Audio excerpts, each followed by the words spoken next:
অর্থনৈতিক সংকটের মধ্যে সুদহার না বাড়িয়ে আজ সতর্কতামূলক মুদ্রানীতি ঘোষণা করতে যাচ্ছে বাংলাদেশ ব্যাংক।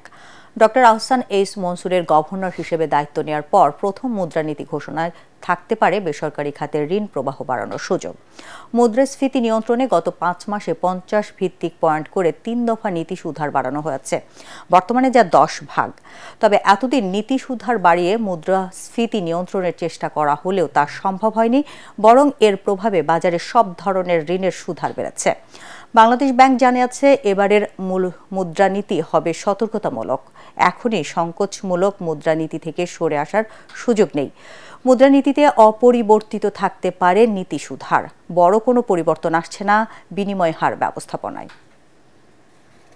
বাংলাদেশ ব্যাংক 1 বছরের বেশি সময় ধরে একটি সংকোচনমূলক মুদ্রানীতি বাস্তবায়ন করছে এবং এটা মূলত আইএমএফ এর যে শর্তগুলো ছিল বা পরামর্শ ছিল সেটা মেনে এটা করা হয়েছে।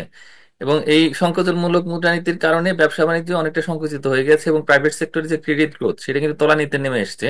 এবং এই মুহূর্তে প্রাইভেট সেক্টরের ক্রেডিট গ্রোথ প্রায় 7%, যেটি আসলে গত 20 বছরে আমরা দেখতে পাইনি। তো সুতরাং ব্যবসা বাণিজ্যের জন্য এটা একটি নেতিবাচক বার্তা।